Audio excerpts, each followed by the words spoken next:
Muy buenos días a todas y a todos los que nos siguen de manera virtual en este programa América Vota, los retos del gobierno de Gabriel Boric, que realizamos hoy en Casa de América, este 10 de marzo, un día antes de la toma de posesión de Gabriel Boric como presidente de la República de Chile. Un saludo muy cordial a nuestros ponentes que participan desde Chile y desde Galicia, a Heraldo Muñoz, el exministro de Relaciones Exteriores de Chile, a Javiera Parada, gestora cultural, a Leónidas Montes, director del Centro de Estudios Públicos, y a María de los Ángeles Fernández, presidenta de la Fundación Hay Mujeres. A nuestro moderador, Vicente Palacio, director de Política Internacional de la Fundación Alternativas. Vicente, muchas gracias por acompañarnos y por esta moderación.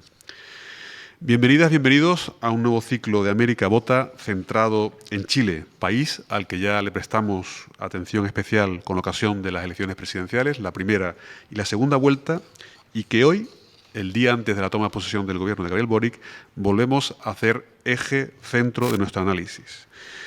Es cierto que el triunfo de Gabriel Boric ha suscitado un enorme interés internacional, no solo en América Latina, sino también en Europa. Por eso, esta mesa, esta conversación, en la que contamos con 4 expertos chilenos o que han vivido largo tiempo en Chile, como es el caso de María de los Ángeles Fernández, que conocen, por lo tanto, a fondo la situación del país y que han estado muy cerca del desarrollo político, social y económico de los últimos años.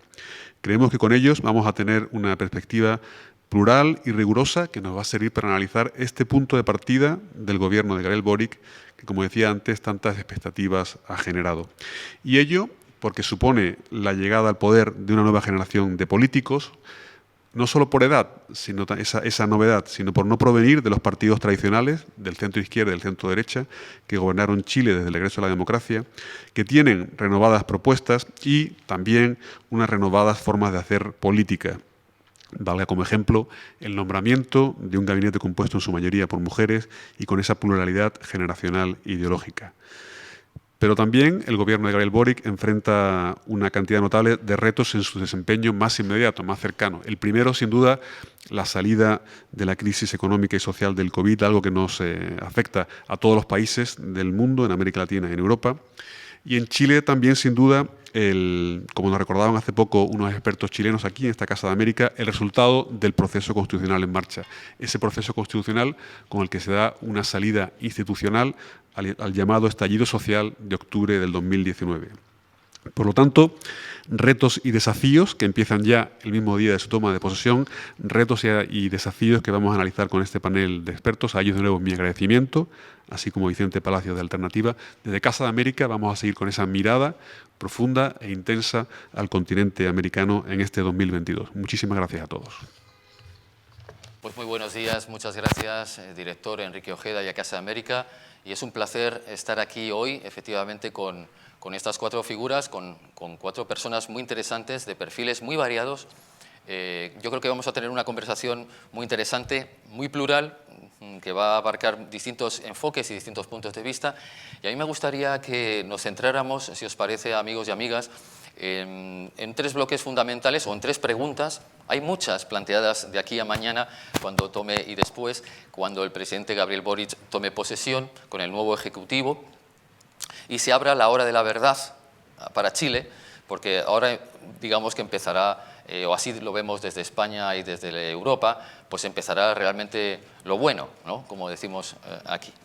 3 bloques que podrían ser, os propongo, uno, preguntar por precisamente el gobierno Boric, el Ejecutivo. ¿Cómo veis en este momento, con los antecedentes que hemos tenido en los últimos 3 años? Parece mentira ya que hayan pasado 3 años casi, desde el estallido social de octubre del 2019 hasta hoy, ese tiempo vertiginoso en el que nos encontramos, o así es como os vemos desde esta orilla. Pues ¿cómo se va a manejar este gobierno y qué virtualidad le veis, qué retos principales va a tener y cómo se va a manejar? La segunda pregunta sería, lo hemos hablado anteriormente y mucho, cómo reconducir o cómo, digamos, llevar a buen término la elaboración de la nueva Constitución que está teniendo lugar ahora en su fase ya muy avanzada y casi final de aquí al 4 de julio, de la nueva Constitución chilena, en la nueva Asamblea Constituyente, que tiene muchos retos también. Y finalmente, una pregunta por la política exterior. ¿dónde se va a reubicar Chile? ¿Qué expectativas hay de política exterior? ¿Qué nueva identidad regional y también como referente incluso para Europa y muy específicamente para la socialdemocracia europea y española? Bueno, todas son preguntas muy interesantes. Yo me gustaría empezar, si os parece, amigos, preguntándole a Ángeles Fernández Ramil. Bueno, Ángeles, tú has tratado mucho y te ha interesado siempre mucho el tema de la calidad democrática, de lo público. Todo esto que ha ocurrido en los últimos 3 años en Chile obedece en parte a una crisis de lo que hemos llamado de la democracia representativa, pero también a una crisis de confianza en las instituciones y en la democracia. Recientes, digamos, encuestas como el Latinobarómetro o más recientemente la del Economist, pues indicaba o mostraba precisamente esas dificultades que está teniendo, por supuesto, Chile, pero casi todas las democracias del planeta. Así que yo te preguntaría, Ángeles, ¿cómo ves, cómo encara Boric en este momento, a partir de mañana, la restauración de la confianza en las instituciones y en general en lo público? Con relación a la pregunta que has planteado, Vicente, pues yo viendo a Chile a la distancia, reflexionaba acerca de esta pregunta de la confianza. Creo que los últimos años en Chile previos al estallido no debe haber quizá habido país donde más preocupación haya habido sobre el tema de esta confianza. Yo diría la búsqueda de la procelosa confianza. Antes de venir yo a vivir a España en el año 2017, proliferaban muchísimo las conversaciones, los debates, las columnas, los estudios, que bueno, nos iban mostrando lo contrario, que se iba diluyendo la confianza en las instituciones políticas y que además Chile no solamente el nivel de confianza hacia las instituciones, sino que también el nivel de confianza interpersonal era muy bajo, era muy bajo. Dicho lo anterior, efectivamente todos sabemos que la democracia, si de algo se alimenta, es de la confianza, porque es la base de la legitimidad, ¿no?, que se le otorga a un régimen de esta naturaleza y por tanto en lo que viene para Chile, en lo que a mí ya no me cabe ninguna duda que es un nuevo ciclo, que también ha sido algo muy anhelado en los últimos años en Chile. Yo recuerdo que cuando asumió el segundo mandato de la presidenta Bachelet, todo el mundo decía, por fin un nuevo ciclo, pero parece que aquello no fue un nuevo ciclo y que el nuevo ciclo evidentemente o de manera más radical comienza ahora, ¿no? Sobre todo porque está el parteaguas de la escritura de una nueva constitución y en definitiva también el ascenso de toda una nueva nomenclatura al poder, ¿no?, con un recambio generacional tan fuerte. Yo lo que sí estoy preocupada por la calidad de la democracia, porque el proceso constituyente nos está dando algunas claves preocupantes acerca de cómo se está desarrollando la escritura de la nueva Constitución. Si hay un test de democracia, que ese es un pequeño laboratorio, pero además porque ojalá que lo que salga de allí nos permita tener mayores grados de democracia y no menores grados de democracia, lo cual no está para nada garantizado.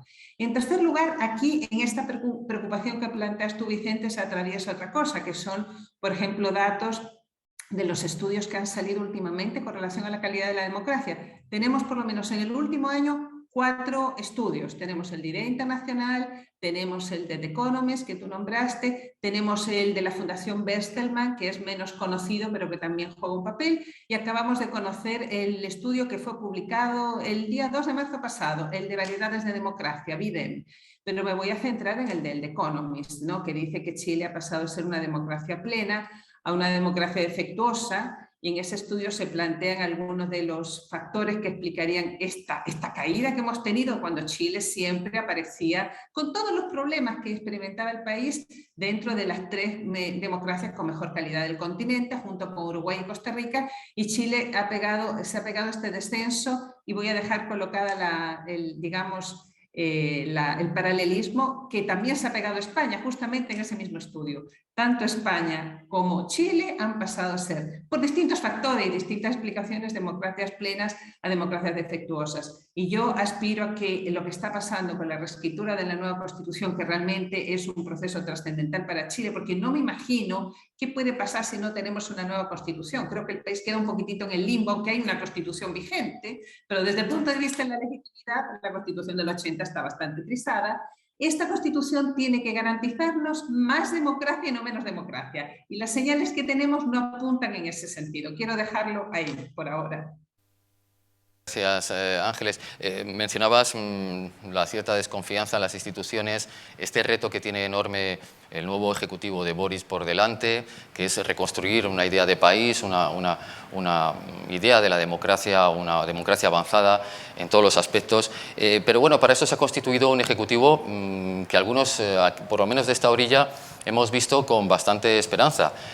Nos parece así en principio un Ejecutivo bastante solvente, muy equilibrado, muy potente. Hay 14 ministras de los 24 miembros del Ejecutivo, lo cual también supone un avance importante, no solo porque supera incluso la paridad de género, sino porque las ministras que están ahí tienen perfiles muy interesantes. Ahí están, desde luego, la propia Antonia Urrejola, ¿verdad? La canciller nueva, Izquia, la propia Izquia Siches en Interior, el propio Ministerio de la Mujer llevado por Antonio Orellana y, por supuesto, ahí está el ministro de Hacienda, Mario Marcel, alguien con una gran experiencia. En ese sentido, yo me gustaría preguntarle a Heraldo Muñoz, con su larguísima trayectoria, ¿no? De politólogo, diplomático, bueno, y con cierta experiencia de gobierno, ¿verdad? ¿Cómo ves este Ejecutivo? ¿Cómo crees que va a plantear, resolver los retos que tiene en este momento Chile, que tienen mucho que ver, creo, con la agenda social, ¿verdad? Con las pensiones, con la educación, con el trabajo, con la calidad del empleo, pero que tiene otras agendas nuevas que tienen que ver con la tecnología, con la digitalización, con el feminismo, con el medio ambiente. Todos estos temas nuevos, Heraldo, ¿cómo ves de capacitado este Ejecutivo? Bueno, lo que decía, gracias Vicente, y saludos a mis colegas balenistas y un saludo especial a Enrique Ojeda, embajador de España en Chile. Lo echamos mucho de menos, pero sabemos que está en un lugar importante como Casa América, así que muchas gracias. Bueno, mira, el desafío que tiene este nuevo gobierno que se inaugura el día viernes con el presidente Boric es muy importante, representa una nueva generación en primer lugar. Parte de los cambios profundos que han ocurrido en nuestro país desde el 18 de octubre, desde el estallido social, que dejó en evidencia muchas cosas que conocíamos, las desigualdades, los abusos y las cosas pendientes pese a los 30 años de cambios muy significativos, de avance y de progreso en nuestro país. Yo soy de los que defienden esos 30 años. Se instaló un lema de que no eran 30 pesos, que fue el incremento del precio del metro y que fue la chispa del estallido, sino que fueron 30 años. Yo creo que eso no tiene mayor fundamento, pero sí lo que quedó en claro es las profundas desigualdades de todo tipo que aún existían en nuestro país, y ese es uno de los desafíos principales de este gobierno, que se caracteriza por ser una nueva generación, como tú mismo has dicho y has recordado, con una mayoría de mujeres, 58% de mujeres en el gabinete, y con grandes esperanzas. Ahora, yo creo que el primer desafío es cómo manejar esas esperanzas, esas aspiraciones. ¿Por qué? Porque lo primero es que el sistema de partidos ha estado cambiando y las dos alianzas tradicionales perdieron la última elección.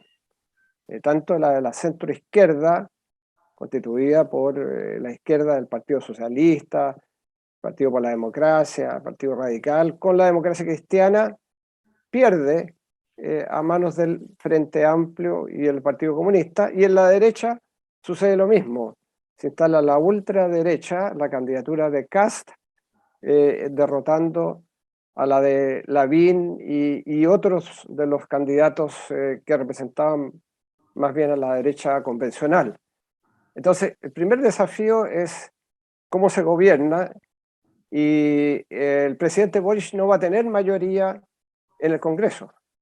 Y por eso que la conformación del gobierno es distinta, no es la conformación de la Apruebo Dignidad, es decir, del Frente Amplio con el Partido Comunista, y el presidente, reconociendo esto y lo que pasa en la segunda vuelta, cuando gana con el apoyo de fuerzas que no eran parte de su coalición, invita al gobierno, al Partido Socialista, al Partido por la Democracia, al Partido Radical, al Partido Liberal, entendiendo que evidentemente había una competencia e incluso fricciones antes de ese momento. Así que yo veo con esperanza lo que viene, en tanto se manejen bien las expectativas, que son altas, y creo que hay capacidad e inteligencia en el gobierno para que eso ocurra, y las primeras señales van a ser importantes en ese sentido, y ahí, bueno, hay muchas cosas en juego. ¿Cuáles van a ser los primeros proyectos de ley? ¿Cuáles van a ser las primeras medidas? ¿Y cuál es el apoyo que van a contar en el Congreso? Ahora tenemos esta gran interrogante que María de los Ángeles lo ha puesto, que es la elaboración de la Constitución, porque no sabemos cuánto va a cambiar la configuración del Estado. No sabemos si es que en el medio de este proceso de gobierno el Congreso va a cambiar y habrá nuevas elecciones para reflejar el hecho que habrá un Congreso plurinacional, regionalista, y que habrá una Cámara alta, el Senado, que sería una suerte de Cámara territorial. Y no sabemos bien todavía las condiciones, pero son condiciones un poco más parecidas al Senado de lo que había antes, pero ya hablaremos del tema constitucional. A lo que me quiero referir es que el gobierno va a tener dificultades en la implementación de su programa. Y ahí lo más importante, a mi juicio, es aprobar una reforma tributaria, avanzar hacia un nuevo pacto tributario, porque el gobierno ha dicho que tiene que levantar 5 puntos del PIB en 4 años para financiar todas las reformas sociales fundamentales, y probablemente se van a concentrar en salud, en pensiones como cuestiones fundamentales, en educación probablemente. Ahí van a estar los ejes fundamentales de cambio, para lo cual se necesita este financiamiento. En Chile eso es fundamental, porque la elusión y la evasión es enorme. En Chile la tributación es 20,7 puntos, cuando en la OCDE es alrededor de 34 más o menos. Y por lo tanto eso es absolutamente fundamental. Y no es fácil, porque el gobierno de la presidenta Bachelet levantó 3 puntos del PIB y no fue fácil. Pero teniendo a Marcel en Hacienda, yo creo que eso es una garantía de la búsqueda de acuerdos. Geraldo, tú nos estás hablando de algo muy importante, creo, disculpa, que has aludido a la desigualdad, ¿no?, como uno de los mayores retos, algo que nos es familiar en Europa, desde luego, porque creo que es una batalla global, y en Chile también se va a dar esa batalla. ¿Cómo se resuelve ese problema, máxime aún en esta última fase de la pandemia y con toda la reconstrucción que queda por delante? Volveremos a esto, y esto que comentabas de la constituyente y de la Constitución y de los retos del Senado, en fin, de si vamos a un sistema unicameral o no. Vamos a ir a eso un poquito después, pero yo le quería preguntar a Leónidas Montes, como alguien que sigue y que tiene un espíritu muy crítico sobre todo este proceso, y que lo conoce muy bien y de primera mano, en relación a la agenda del nuevo gobierno, porque Heraldo mencionaba el tema de la reforma fiscal. Yo me pregunto si aquellos elementos que han sido más tradicionales de buena gestión en lo que se conocía el centro derecha en los últimos 20 o 30 años en Chile, o sea, que era sobre todo el tema de la seguridad, un tema que se ha puesto de nuevo de manifiesto en la campaña electoral, en las últimas presidenciales, el tema de la inmigración en el norte del país, el conflicto mapuche, tenemos todo lo relacionado con el narcotráfico. Toda esa agenda de seguridad y toda la agenda también de lo que era la estabilidad macroeconómica, que eran dos elementos muy importantes para el centro derecha, especialmente, que era, digamos, su zona de confort. ¿Cómo crees que estos dos elementos los va a digerir y gestionar el gobierno de Boric? Vicente, gracias a Casa América por la invitación y a Enrique Ojeda, que fue un gran embajador de España, más que un embajador, como dijo por ahí Roberto Mata, un ensubidor de España en Chile. Y es un honor para mí poder compartir esta conversación con María Los Ángeles, Javiera y Heraldo, que son grandes analistas y conocen la realidad de Chile demasiado bien, diría yo. Ahora, en cuanto tú hablas de que yo he sido muy crítico, yo sacaría el muy, yo ahora me he puesto crítico, yo hasta hace un tiempo era moderadamente optimista, para usar un término más bien liberal de lo que estamos viendo en Chile. La realidad, los desafíos que tiene el presidente Boric son realmente formidables, no solo en lo político, ¿ya? Sino también en lo económico. Y por sobre todo creo yo que un tema que vamos a discutir más adelante y sobre lo cual ya María Los Ángeles ha dado algunas señales, por lo que estamos viendo en el proceso constitucional, donde a mi juicio hay señales preocupantes e inquietantes que no fortalecerán la democracia representativa, sino que por el contrario yo creo que la van a desfavorecer, y se están dando señales que de alguna manera hacen prever que este cambio puede ser realmente complejo. Los gobiernos pasan, las constituciones quedan. Yo creo que por eso el trabajo que está haciendo la convención es importantísimo. En términos, después podemos hablar de eso, yo les puedo dar algunas cosas que hemos estado siguiendo que tienen que ver con ideas más intelectuales, con análisis de métodos digitales, cómo estamos viendo este proceso, que es un tema que vamos a discutir en el próximo bloque. Pero respecto a tu pregunta, a lo que estamos viviendo en inseguridad, que tiene que ver también con la confianza. Chile está viviendo una crisis de confianza significativa hace muchos años, no solo desconfianza en las instituciones, sobre todo en el Congreso y en los partidos, sino que también la desconfianza interpersonal, que es un tema que hemos venido observando hace bastante tiempo. Eso también se ha reflejado y es parte de lo que explica lo que fue el estallido del 18 de octubre.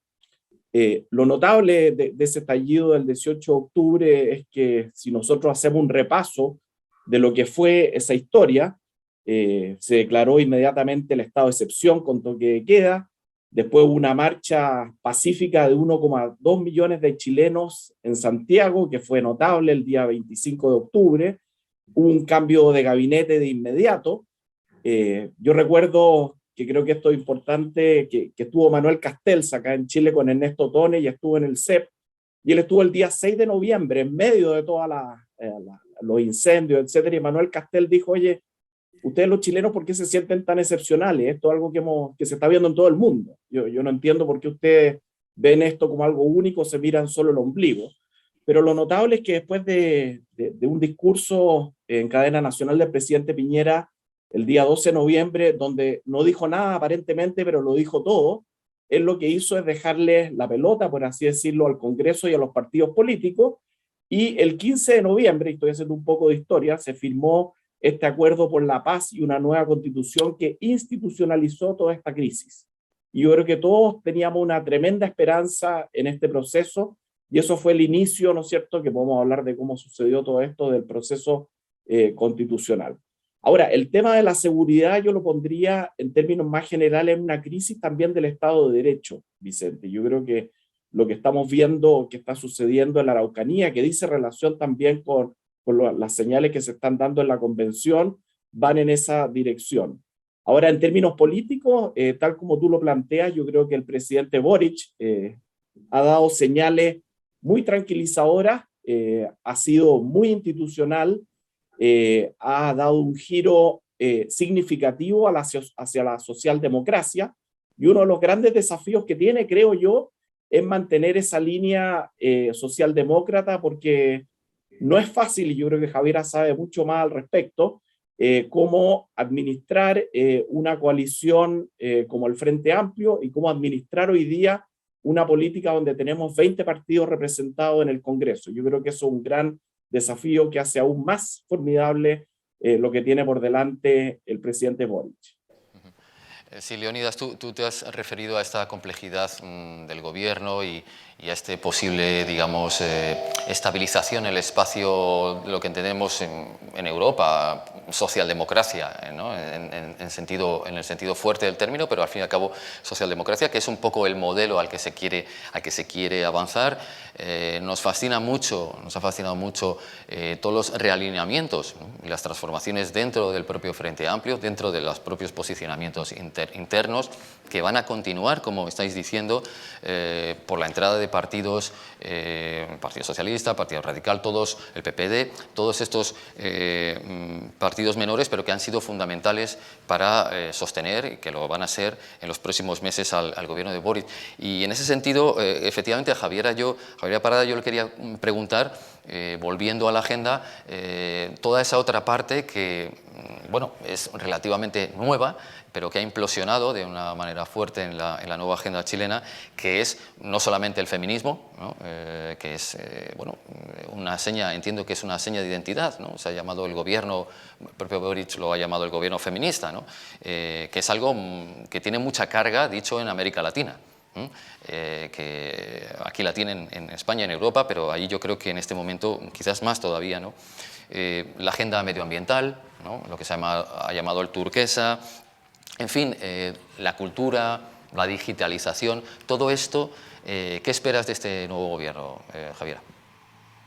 Saludar a todos, a los que nos están viendo, a Casa América, a Enrique Ojeda, gran amigo de Chile, y a mis copanelistas, grandes amigos también. Bueno, yo creo que, como se ha dicho anteriormente, efectivamente Chile hoy día está en un cambio de ciclo, está comenzando un nuevo ciclo político, un nuevo ciclo de desarrollo, un nuevo ciclo cultural. Pareciera que por fin está terminando una larga transición con sus luces y sus sombras. Y este nuevo ciclo, yo creo que es importante saber que no todo va a ir en el proceso constituyente, no todo va a ser responsabilidad del gobierno, sino que al lado del proceso constituyente, en el cual vamos a analizarlo en el próximo bloque, y al lado de esta renovación de las élites que está ocurriendo en todos lados, o sea, en el Congreso, en la Convención, en los municipios, hay toda una generación nueva de alcaldes, y en los ministerios, la subsecretaría. Al lado de eso, Chile requiere hace harto rato ya, hace más o menos 10 o 15 años, una nueva estrategia de desarrollo. El modelo de desarrollo que fue muy exitoso en los primeros años, en la primera década de la recuperación democrática, y que hizo a Chile crecer y desarrollarse y darle bienestar significativamente a los chilenos en comparación a las décadas anteriores, profesionalizando a millones de jóvenes, se amplió la matrícula, se hicieron avances en infraestructura, pero esa estrategia de desarrollo ya dio casi todo lo que podía dar de sí, y claramente necesitamos un nuevo pacto para los próximos 30 años. Y en ese pacto tendrán que concurrir el mundo privado, los trabajadores, las comunidades que hoy día reclaman un lugar en la toma de decisiones, no solo al final del reparto de las ganancias, sino en los diseños, la academia, hoy día que estamos avanzando a la descentralización, los gobiernos regionales.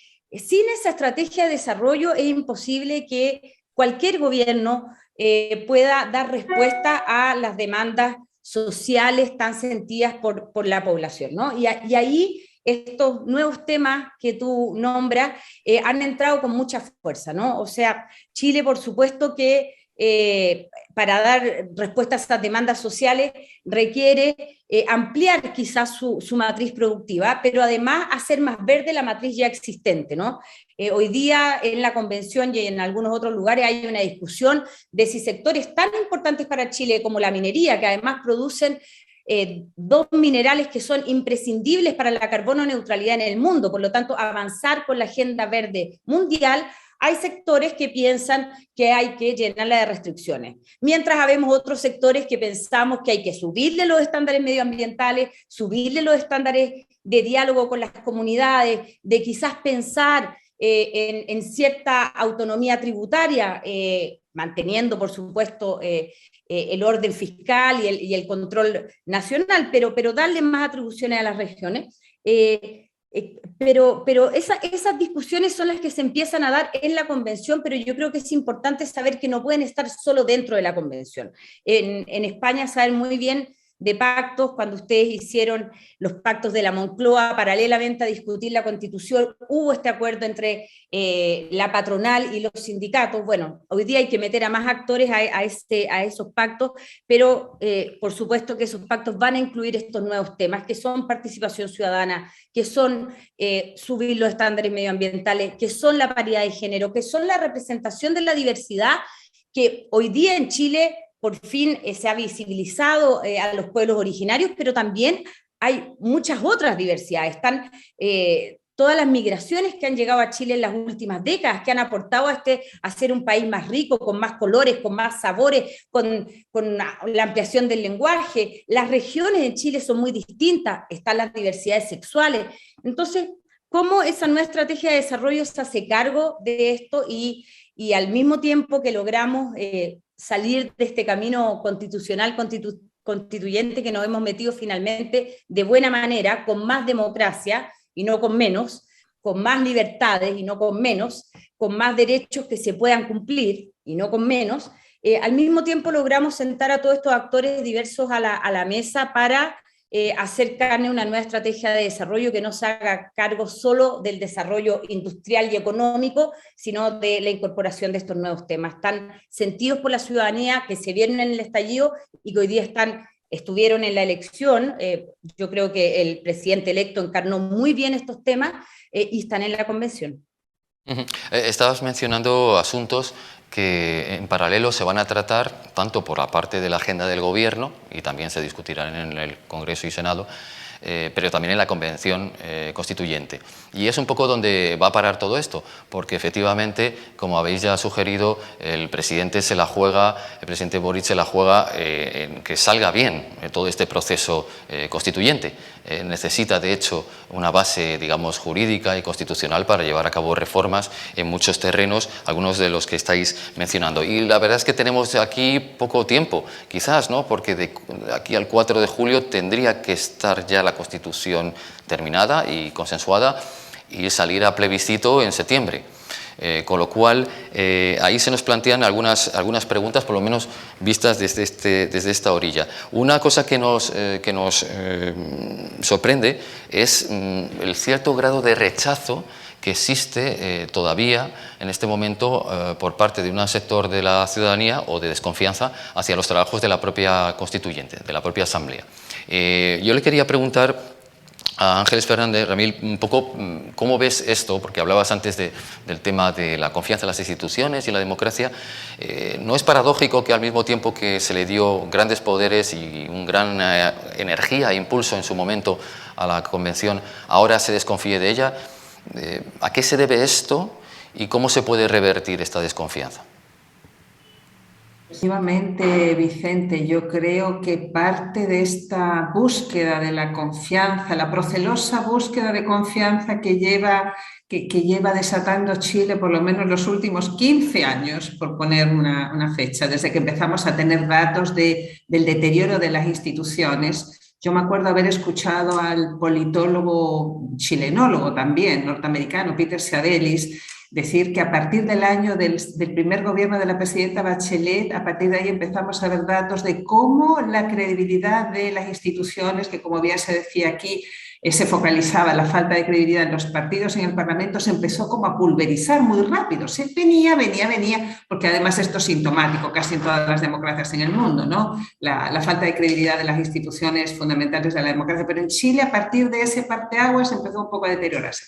Y la Constitución, como tal, este camino, este itinerario es fundamental para recuperar la confianza. Yo no estoy de acuerdo, he escuchado a algunas personas que dicen que, bueno, si esto termina como termina y la mayoría de la población chilena lo desaprueba, aquí no ha pasado nada porque no somos un país sin leyes, tenemos una constitución, pero el problema es que es una constitución que si ya venía bastante horadada desde el punto de vista de su legitimidad, ahora realmente puede ser vista como papel mojado. Entonces, es fundamental que este proceso resulte relativamente bien y, como bien habéis dicho aquí, creo que el principal interesado en todo esto es un Gabriel Boric que ha mostrado unos arrestos de madurez y de sensatez y de moderación increíbles, ¿no? Que son dignos de celebrar.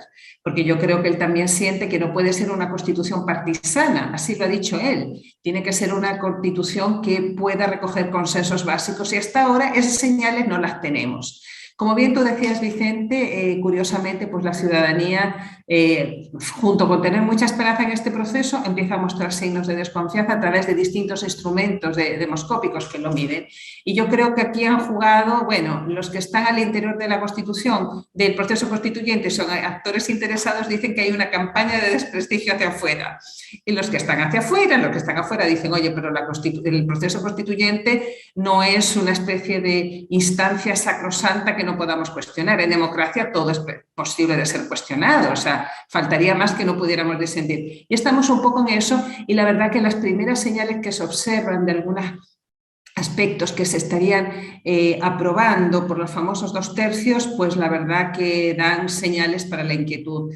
Y yo creo que aquí, bueno, han pasado muchas cosas, porque además hay actores que han conformado esta instancia, donde hay un señor Rojas Bade que creó de sí mismo un personaje, ¿no?, para llegar allí, que obviamente él por sí mismo es una bomba de tiempo para tener confianza en el proceso. Un hombre que mintió acerca de su condición, hizo campaña creando un personaje de sí mismo, ¿no? Esta Constitución, para recuperar confianza, tiene que pensar que tiene que asentarse en consensos básicos. Y esos consensos básicos, incluso me atrevería a decir que van más allá del famoso guarismo de los 2/3. O sea, esto pasa mucho y no está pasando por ahora, porque las personas que fueron designadas en este trascendental rol tengan la percepción de sí mismas del rol que están llamadas a cumplir y ejerzan alguna suerte de autocontención política, cosa que no se ve. Pero bueno, ahí esto ya es una apelación a las características o a la performance que tendrían que tener los actores de este proceso. Dicho esto, creo que hay muchos mitos instalados dando vueltas. Por ejemplo, que un Estado cuasi federal pues va a ser ya la plenitud de los tiempos. Yo anoche estaba viendo una frase del famoso Juan José Lins, que nadie de los cientistas sociales podrá poner en sospecha, gran politólogo, donde él dijo en una conferencia que dio justamente en la Universidad Complutense de Madrid, que existe una tendencia a considerar que el federalismo acerca el gobierno a los ciudadanos y, por tanto, es en principio más democrático que los estados unitarios, olvidando que a veces los estados unitarios pueden asegurar una mayor igualdad entre todos los ciudadanos. Estas son las paradojas que enfrentamos. ¿Y para qué decir del tema de la plurinacionalidad? Cuando él decía en esta misma conferencia que el pluralismo se fortalecerá no por la representación proporcional en gran número de instituciones sociales, sino por la existencia de muchas instituciones diversas con sus propios valores y tradiciones distintas. O sea, yo creo que de repente tiene que ver un poco por las características del proceso, como bien decía Leonidas, cómo surgió el Pacto por la Nueva Constitución en un momento de mucha convulsión, y fue la respuesta que dio la política a un momento de gran convulsión social. En ese sentido, yo recupero, ¿no?, el sentido de la política, lo que eso significa, y a lo que además Boric concurrió a firmar. Pero de todas maneras, Ángeles, te estás refiriendo a un tema muy, muy importante.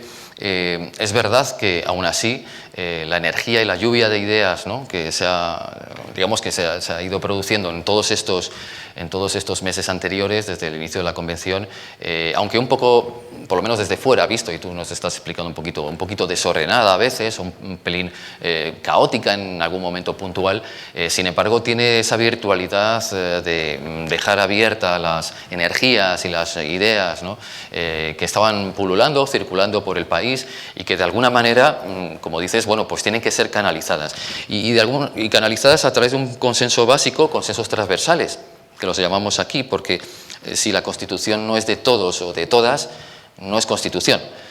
Para que sea Constitución tiene que ser de todos y todas. Es así, creo que como muy bien dices. En ese sentido, Leonidas, porque creo que tenías un compromiso y quizás tenías que abandonarnos un poquito antes, yo quería volver a ti, Leonidas, en este punto.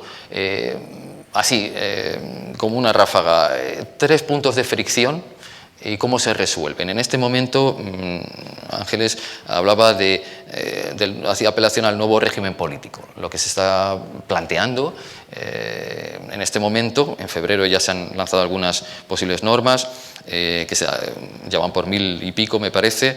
Algunas de ellas hacen referencia, o se está haciendo referencia, al Congreso unicameral, a la desaparición del Senado. Esto tiene que ver también con el poder territorial y esa federalización o esa descentralización. Entonces, por tanto, Congreso unicameral, descentralización y el tema de los derechos de los pueblos indígenas. Esos 3 puntos, ¿cómo se resuelven? ¿Cómo se puede avanzar en consensos transversales básicos que alcancen al centro derecha, que yo creo que es muy importante? En Europa nos está pasando, en España también. Ahí hay un espacio que tiene dificultades al mismo tiempo que, por supuesto, que el espacio de las izquierdas, pero ahí también hay una dificultad en trazar consensos con fuerzas del otro lado. ¿Cómo lo plantearías eso? ¿Cómo se resuelve? Uy, ¿cómo se resuelve? Es difícil, Vicente. Mira, déjame retomar algo de María Los Ángeles, que yo creo que es muy importante recordarlo. Yo creo que Boric es presidente precisamente porque él firmó contra muchas personas que se oponían en ese minuto, firmó el acuerdo por la paz y una nueva constitución. Yo creo que la presidencia de Boric se la debe haber tenido la valentía, el coraje en ese momento de haber firmado esa salida institucional en que sectores del Frente Amplio, incluso, por cierto, del Partido Comunista, no quisieron firmarlo. Entonces yo creo que eso es un antecedente que hay que mantener, porque el éxito del proceso constitucional, no solo en la salida, en que el plebiscito se apruebe, sino que en el contenido de una buena constitución, yo creo está unido, yo diría pegado, a lo que va a ser el gobierno de Gabriel Boric. Va a ser su gran legado. En el ethos o en el zeitgeist de esta nueva generación política, ellos son los que están haciendo la transición. Esto es lo que de alguna manera refleja la verdadera transición. ¿Te fijas? Ellos nunca han creído que la transición la hizo la concertación o la nueva mayoría, sino que ellos son los llamados a la verdadera transición. Y la Constitución es precisamente eso. Los 3 temas que tú colocas son los temas inquietantes, lo que estamos viendo ahora en términos de régimen político, en términos de justicia. Yo creo que se están dando señales preocupantes. Y antes de ir a lo más particular, déjame ir a algo más intelectual, porque yo creo que es importante ver lo que está sucediendo. Por ahí Sartre decía que las ideas son armas cargadas, ¿no es cierto? Y yo creo que las ideas que están subyacentes en todo este proceso son importantes. Primero, algo de contexto. La elección acuérdate que la apruebo, una nueva constitución, tuvo un 80% masivo de la ciudadanía. Yo creo que la derecha cometió y venía cometiendo un gravísimo error con todo este tema de la constitución. Eso ya lo sabemos. Instituciones como Chile 21, etcétera, etcétera, vienen anunciando hace mucho tiempo que se requería una nueva constitución, pese a todos los cambios y a las reformas que le hizo el presidente Lagos, que fueron fundamentales y significativas. Hay algo muy simbólico que nunca quedó zanjado. Después hay un tema con la elección de los constituyentes que se realizó en mayo del 21, con paridad, como bien sabemos, con escaños reservados y con listas de independientes. Y yo creo que eso es muy importante tenerlo en cuenta. ¿Por qué? Porque esos escaños reservados y esas listas de independientes, ¿no es cierto?, actúan un poco al margen, y yo diría que en oposición a los partidos políticos. La influencia de los partidos políticos hoy en la convención es baja, ¿ya? Y yo creo que hay que tomar conciencia de eso. Ahora, ¿qué es lo subyacente en el plano intelectual a lo que nosotros hemos estado observando, yo te diría, desde el año pasado? Lo subyacente es una crítica a las élites como algo amplio que tiene que ver con los partidos políticos, que tiene que ver con los poderes económicos, que tiene que ver con los tecnócratas, que tiene que ver con los académicos, con todo lo que representa a la élite en general. Y eso de alguna manera se ha notado en el trabajo de la Convención Constitucional. La Convención, nadie podría acusar a la Convención de no trabajar. Yo creo que los constituyentes han trabajado como nadie. Tuvieron 3 meses trabajando en un reglamento que realmente fue muy bueno. Salió un reglamento muy acabado, diría yo, se crearon 7 comisiones y ahora estamos realmente, para poner un poco de contexto, en el proceso de la presentación de propuestas desde las comisiones al Pleno. Y ya han salido algunos artículos aprobados por el Pleno y otros que no han sido aprobados por los 2/3 que han vuelto a las comisiones. Y estamos en todo este proceso de votaciones que vamos a tener hasta el 20 de abril, donde va a ser una interacción de propuestas entre la comisión y el Pleno. Déjame ir un poco al tema intelectual. Yo creo que lo que se ha producido es una inflación de los escaños reservados, una inflación de lo que nosotros entendemos por el indigenismo, en términos no solo de representación, sino que de influencia dentro de los convencionales. A mí lo que me preocupa, y esto lo comenzamos a ver nosotros el año pasado, ya en noviembre, cuando analizamos las primeras 882 votaciones que se dieron, es que se formó un bloque. Nosotros lo que hacemos es, usando métodos digitales, o inteligencia artificial, si quiere llamarlo así, analizar las votaciones con programas Nominate, con algoritmos matemáticos que no detectan ni a la persona, ni el sector que viene, pero vimos que había un grupo de 58 convencionales que votaban prácticamente como un bloque y que estaban muy a la izquierda. O sea, si el -1 a la izquierda, el 0 en este algoritmo Nominate, el centro, y el +1 a la extrema derecha, entre -0,75 y 1 hay un bloque que votaba siempre igual. Y empezamos a tratar de entender qué es lo que era este fenómeno, y nosotros le llamamos los decoloniales. Y hay toda una tradición del decolonialismo latinoamericano que ha permeado de manera muy profunda a la convención, ¿ya? Y bueno, esto sucedió, por cierto, en Bolivia. Es toda una corriente intelectual donde hay representantes como Boaventura de Sousa Santos, que estuvo presente acá en la convención, y que tienen ideas bastante muy desarrolladas, yo diría, desde el punto de vista intelectual, que se opone al marxismo, porque ellos no son universalistas, sino que son particularistas, y en el fondo este decolonialismo lo que pretende es volver a la premodernidad, ¿ya? Y yo creo que eso ha calado muy hondo en los convencionales, y eso es lo que está gatillando todo este pluralismo jurídico que es muy complejo, porque una cuestión son las concesiones retóricas. Uno puede dejar de hablar de el poder de la justicia y hablar de sistemas de justicia, ¿te fijas? Pero ya cuando no todos somos iguales ante la ley, ahí se genera un problema. Yo me recuerdo haber escuchado la presentación ante la comisión de ¿cómo se llama?, de Sousa Santos, y él proponía que se podrían considerar los latigazos, ¿ya? Y que en vez de abogados, sectores de la ciudadanía, pueblos originarios, podían acompañarse por jefes de su aldea o por su familia. ¿Te fijas? Entonces todo esto está dando paso a una retórica, y como el lenguaje es el que moldea nuestro mundo, nosotros hemos ido pasando en el lenguaje de los convencionales, ya no hablamos de pueblos indígenas, sino que de pueblos originarios, los que estaban antes, ¿no es cierto? Ya no hablamos tampoco de diversidad, que es un concepto que para todo el mundo liberal es muy comprensible, que es el respeto a los demás y la convivencia, sino que hablamos de disidentes. ¿Te fijas? Entonces todos estos cambios retóricos se han ido dando en lo que es la discusión del régimen político, en lo que es este pluralismo jurídico, que es muy complejo. En cuanto al régimen político, se está hablando de un Estado, ahí María Los Ángeles hablaba de este federalismo, que es lo que se está proponiendo ahora, de alguna manera, de fragmentar al país no en regiones, sino que en provincia, y todo esto guiado por esta fiebre identitaria, que me gusta hablar a mí de ese término, donde la influencia de los decoloniales, de los pueblos indígenas, ha sido, a mi juicio, exacerbada, lo que no se comprende porque es difícil de entenderlo, aparte del tema intelectual. ¿Por qué? Porque en Chile los pueblos indígenas representan aproximadamente un 12% de la población, es muy distinto al caso de Bolivia. Entonces yo creo que se están dando señales inquietantes, y hay artículos que ya han quedado que dan la sensación de que este pluralismo jurídico puede ser muy complejo.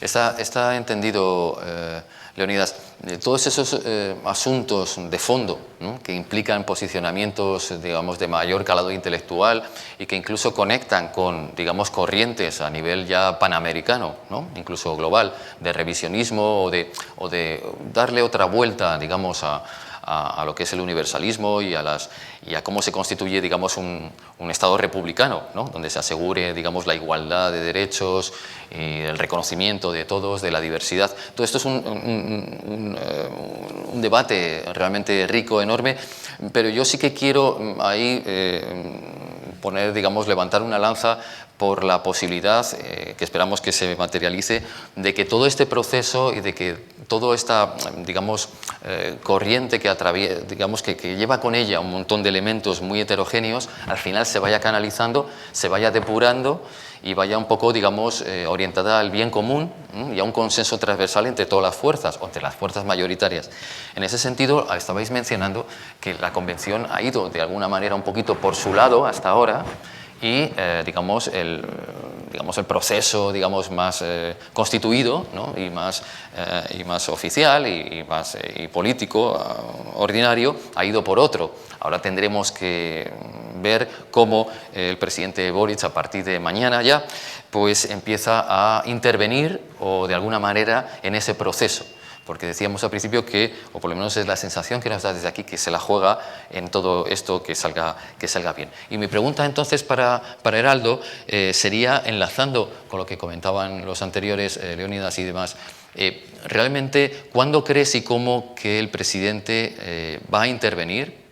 No digo ya personalmente o por personas, digamos, o por la cadena de mando, digamos, ¿no?, a través de sus representantes también en los parlamentos, en los partidos. ¿Cómo se va a intervenir en ese proceso de manera que se creen esos consensos transversales, de manera que la Constitución no descarrile? Esa es una pregunta que tiene una vertiente y, si quieres, Heraldo, engancho con la otra para que ya te metas en nuestro tercero pincelada que queríamos dar esta mañana, que es el tema de la política exterior. También, ¿cómo crees y cuándo y cómo debería intervenir Boric en la reubicación de Chile en el panorama, digamos, regional, multilateral? Estamos hablando también de la nueva situación de CELAC, del pacto migratorio, de Escazú, de una serie de retos y de compromisos que tiene que liderar Chile en este momento. Así que, pregunta, ¿cómo y cuándo crees que va a intervenir Boric, el nuevo presidente, en estos dos terrenos?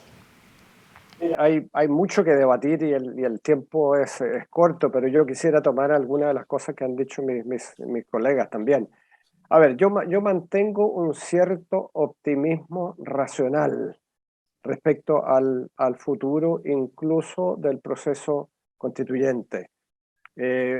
Por una razón bastante sencilla que ha sido recordada por Leonidas y por otros.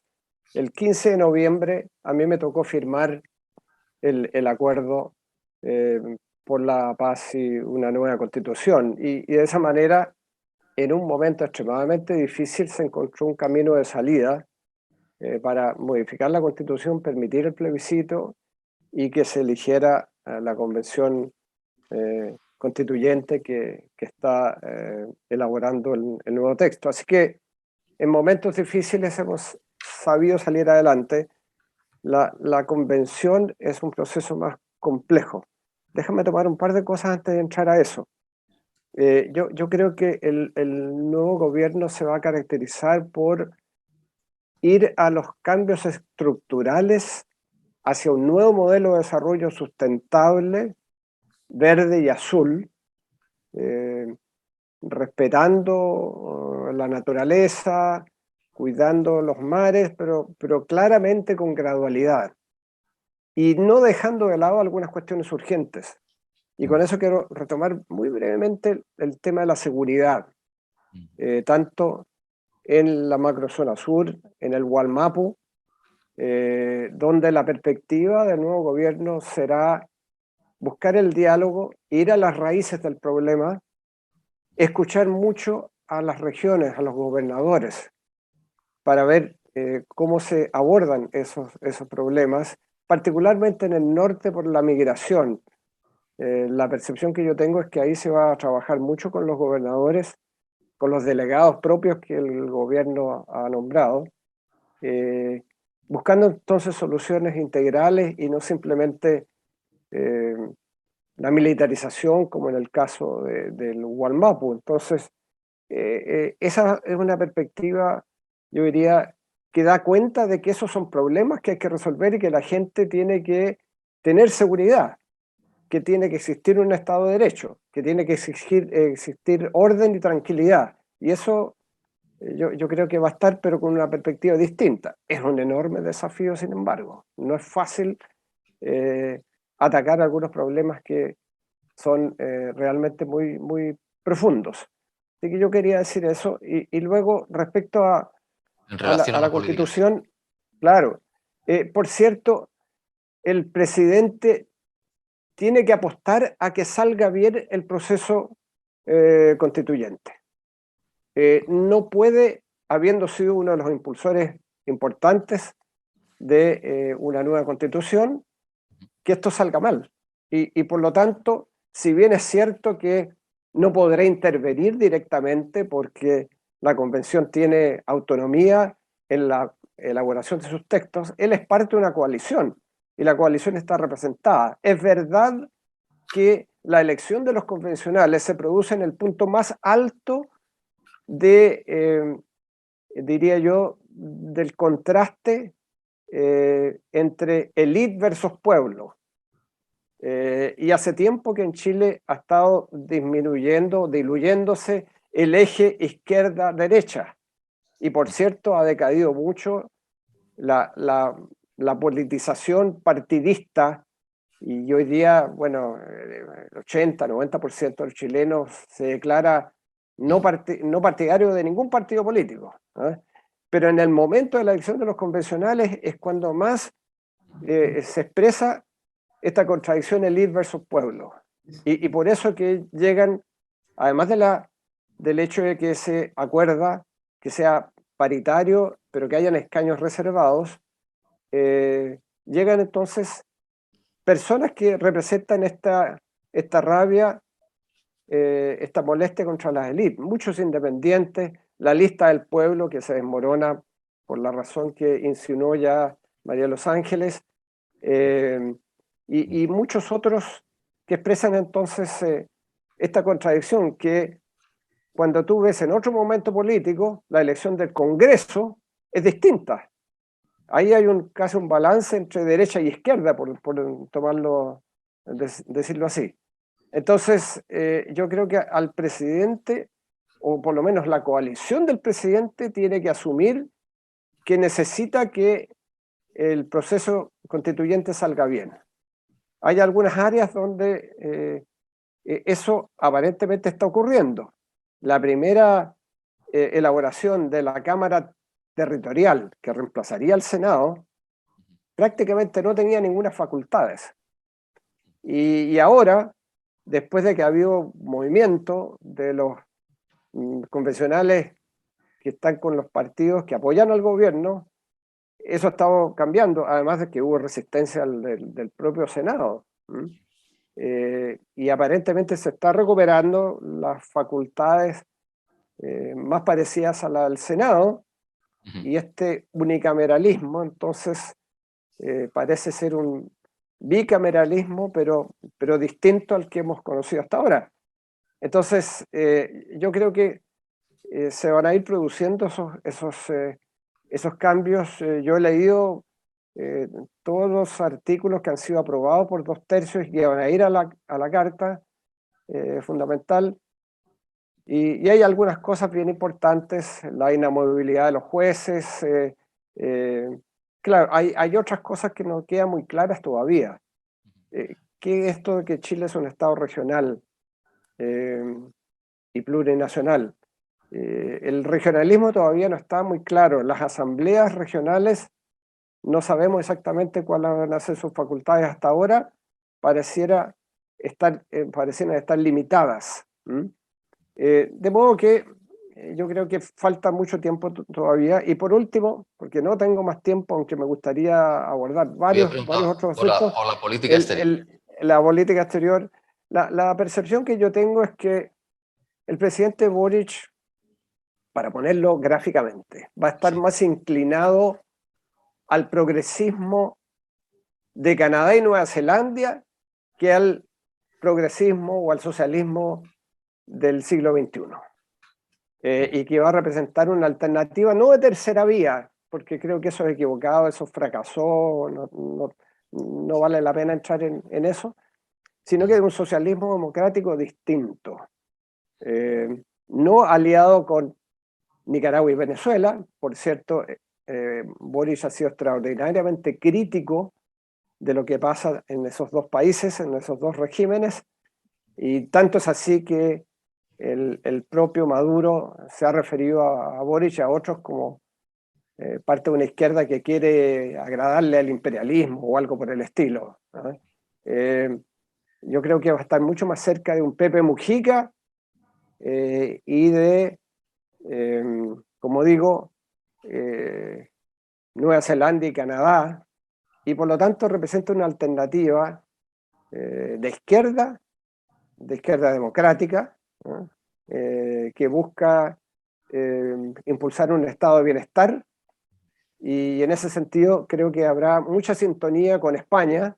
Yo creo que hay una gran posibilidad que la relación con España se profundice aún más, y con Europa en general, porque ahí están representados muchos de los valores: democracia, respeto a los derechos humanos, cambio social, cambios estructurales hacia un estado de bienestar. Yo creo que por ahí se va a mover el presidente. Yo creo que representa una alternativa interesante. Si es reelegido nuevamente Lula en Brasil, si se elige a Petro en Colombia, signos de interrogación, eso va a ir constituyendo algo, a mi juicio, diferente, pero creo que el presidente Boric va a tener una sintonía mayor con aquellos que están por cambios profundos, por un desarrollo verde, por, esa sintonía que mencionas, disculpa, Heraldo. Y por el respeto del Estado de Derecho.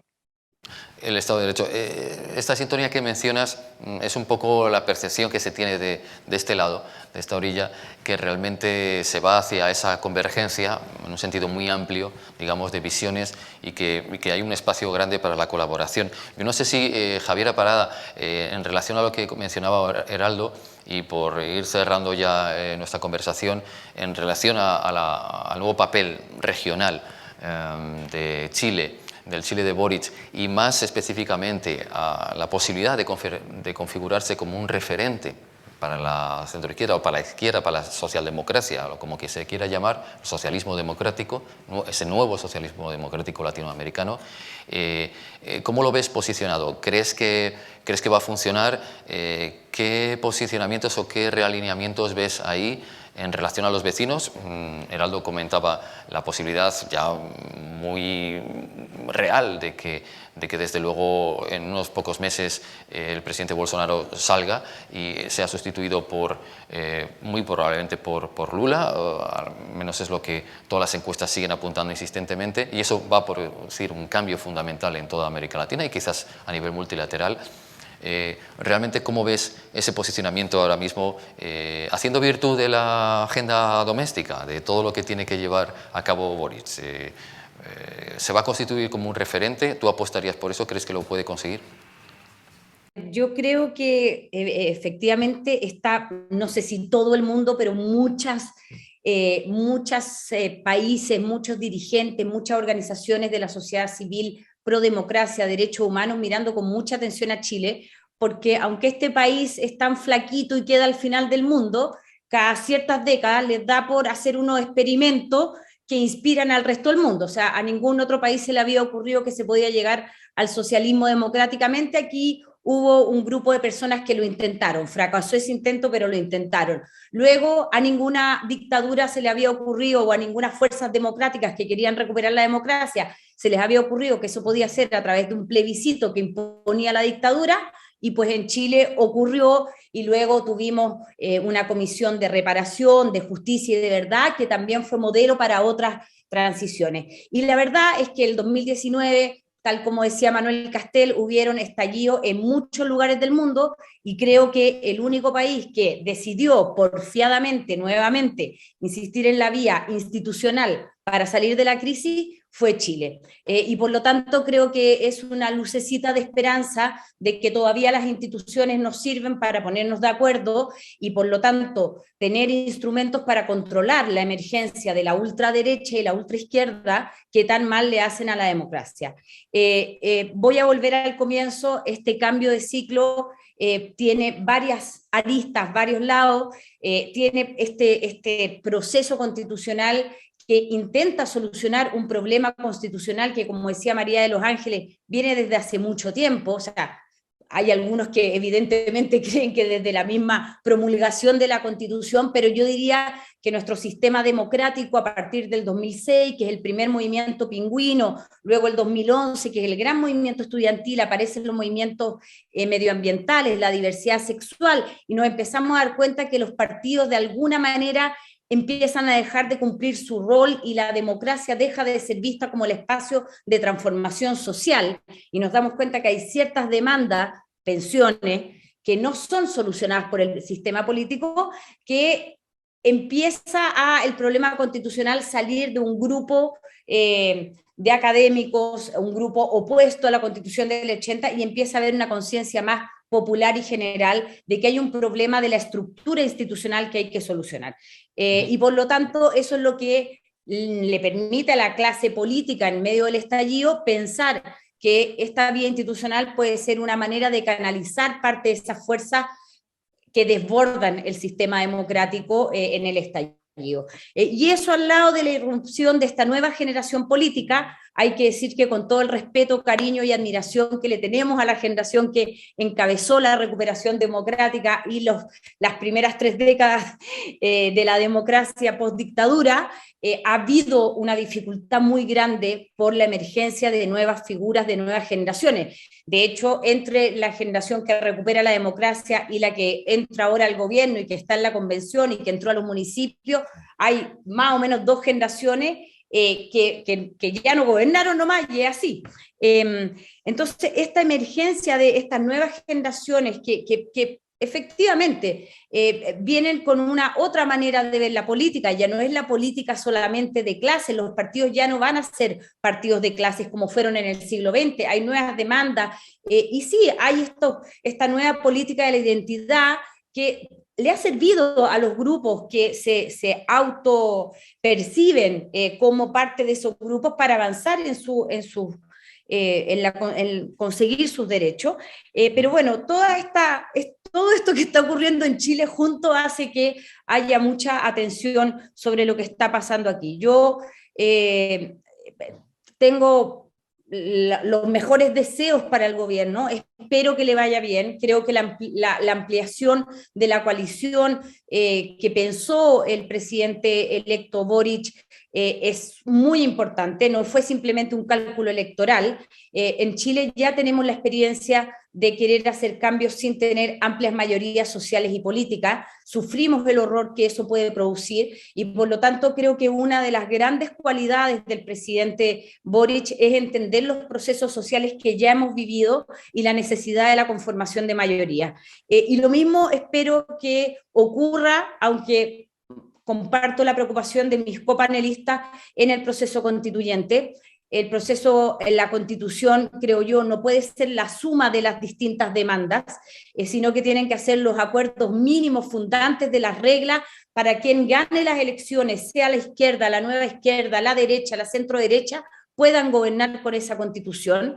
Y si bien, debido a la característica del momento en que fue la elección de los constituyentes, como decía Heraldo, la derecha tiene una representación muy mínima, todos los que vivimos en Chile y que conocen a Chile sabemos que la derecha tiene alrededor de un 40% histórico, y parte de esa derecha votó apruebo en el plebiscito, o sea, fueron parte de ese 80% del apruebo, aunque muy tímidamente, porque la verdad es que la gran mayoría se identificó con el rechazo, pero creo que es muy importante, más allá de la calidad de las normas, que es importantísimo, como cómo se va a definir, cuál es el órgano que va a definir en el pluralismo jurídico quién ve cada caso, cuáles van a ser las atribuciones de las nuevas asambleas regionales, pero más allá de la calidad de las normas, a mí lo que me preocupa, me quita el sueño, es cómo conseguimos que esta constitución del nuevo ciclo no sea una constitución de la revancha, que no peque de los mismos pecados que peca la actual constitución, que no sea un programa de gobierno y que no deje afuera a la mitad de la población. Y creo y espero que las y los convencionales entiendan la responsabilidad que tienen no solo de representar a sus territorios, a sus electores, sino que tienen una responsabilidad histórica, que están escribiendo la primera constitución paritaria, con representación de pueblos indígenas, en crisis medioambiental, y que el mundo nos está mirando, no solo Chile. Así que yo de verdad espero, no es una partida ganada, que nos vaya a ir bien, pero espero que todos, desde los distintos lugares que estemos, el mundo privado, la sociedad civil, los partidos políticos, los centros de estudio, la academia, la política en general también, podamos contribuir, porque lo que nos jugamos es mucho y, como tú decías, no es solo importante para Chile, sino que el mundo nos está mirando y quizás nuevamente podemos darle un nuevo ejemplo de democracia 2.0 del siglo XXI, verde, azul, que ofrezca mejor vida para todas y todos. Ojalá que sí, es un gran momento, y yo resumiría lo que dices, Javiera, un poco predicar con el ejemplo. Es lo que se espera ahora mismo de Chile, lo que esperamos, que predique con el ejemplo y que sea un referente, que salga bien, que todo salga bien y que se convierta en un referente para los vecinos, para la región y más allá, por supuesto, también para Europa y para España. Ahí terminaría la ronda de preguntas volviendo a Ángeles para que cierre y insistiéndola en este último punto, el punto de, bueno, ¿cómo crees que este nuevo gobierno y este nuevo Chile, con todas estas cosas que ha comentado Javiera, a partir de todas las agendas tan interesantes que tiene que implementar, cómo crees que puede enganchar en este momento con el progresismo en un sentido muy amplio, con todas las corrientes progresistas en España y en Europa? ¿Cómo crees que se podría hacer eso? Te estoy preguntando por tú, que estás a caballo entre ambas orillas, enganchar con el progresismo europeo, así muy dicho en general, y convertirse también en un referente y en un ancla al final para poder operar en el continente latinoamericano. Que con el nombramiento del gabinete, del primer gabinete del presidente Boric, sin ser un dato que colma toda la explicación, da señales, ¿verdad?, como lo han dicho ya mis colegas, de por dónde pueden ir las cosas, porque es un gabinete que muestra, digamos, un equilibrio entre continuidad y cambio, voluntad de respeto del saber técnico, cuando durante el estallido social tanto se criticó la tecnocracia, por ejemplo. Son nuevas generaciones, sí, pero muy formados, todos han estudiado posgrados en el exterior. Y yo la expectativa que tengo, Vicente, es que Chile siga ostentando. Sé que en este minuto el mundo está preocupado de la guerra, venimos de salir de una pandemia, pero como bien dice Javiera, Chile es un país pequeño en términos materiales, porque no tiene es el más largo del mundo, pero es un país que no tiene tanta extensión, no tiene tanto territorio, no tiene tantos habitantes, pero sí ha ejercido siempre un influjo hacia los grandes centros mundiales, al mismo tiempo que se ha visto muy influido por lo que pasa en los grandes centros. Una relación de va y viene que lo ha llevado a tener una suerte de liderazgo conceptual, ¿no?, que creo que fue un término que alguna vez se usó mucho en Chile. Yo donde lo veo, este tema del progresismo, con un aterrizaje muy concreto, porque es uno de los temas, cada uno de nosotros aquí seguramente tiene un ámbito de la realidad que lo obsesiona. A mí me interesan los temas de género, nuevamente con el gabinete del presidente Boric, este gabinete paritario, donde además el Ministerio de la Mujer y Equidad de Género va a estar instalado en el corazón de las decisiones políticas, es decir, donde se corta el queque, como decimos en Chile, en el comité político, da nuevamente una señal progresista y de mucha vanguardia con relación a lo que son los mecanismos para el acto de la mujer en América Latina, donde obviamente el ministerio es lo máximo, pero además no va a estar colocado en una esquina del aparato del Estado, va a estar en el centro. Y creo que va a ser para mí, yo voy a estar mirando con mucha detención lo que pasa con la bandera feminista, porque bueno, es muy fácil que un gobierno diga soy feminista, ecologista, pacifista, europeísta, todos los istas del mundo, pero creo que en este caso concreto además, y por esto va a conectar y debería conectar muy fuertemente con las agendas progresistas, porque Boric está ahí por el voto de las mujeres. Es muy fuerte lo que pasó en Chile en términos de movilización electoral, además del voto de las mujeres más jóvenes, ¿no? Donde además los jóvenes venían, hombres y mujeres, mostrando mucha distancia con la política y absteniéndose de votar. Entonces yo tengo mucha esperanza, creo que lo que pasa en Chile nuevamente es un laboratorio fascinante para que le interesan los procesos sociales y espero que al final del día todas estas cosas que estamos viendo en torno al proceso constituyente, que a veces a mí me asalta la duda de si va a salir de aquí la primera constitución woke, la constitución del despertar, porque a ti te faltó una cosa, Javiera, esta no es la democracia 2.0, ya esta es la constitución del metaverso.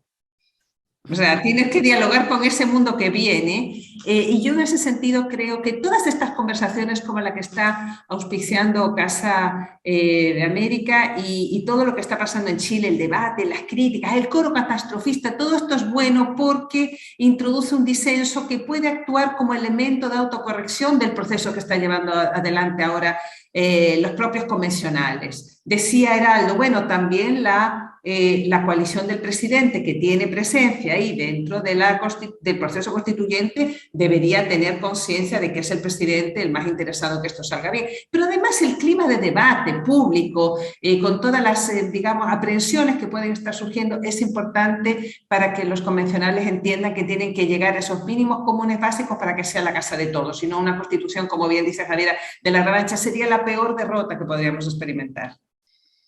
Sí, así es. Bueno, muchísimas gracias, Ángeles, por cerrarlo así, con estas palabras. Y nada más, amigos y amigas, pues agradecer a la Casa de América y a su director, Enrique Ojeda, en particular, y por supuesto a los 4 contertulios, Ángeles Fernández Ramil, Leonidas Montes, Heraldo Muñoz y Javiera Parada. Yo creo que hemos puesto sobre la mesa unas cuantas claves que nos van a ayudar a entender lo que pase a partir de mañana, de la toma de posesión del nuevo presidente, Gabriel Boric, en Chile, y estaremos atentos y espero que continuemos esta conversación porque, como has dicho, Ángeles, al final esto, bueno, pues está empezando. El disenso y los consensos son elementos para seguir hablando y para seguir actuando, y eso es lo que se requiere ahora. Así que muchas gracias a todos y hasta pronto.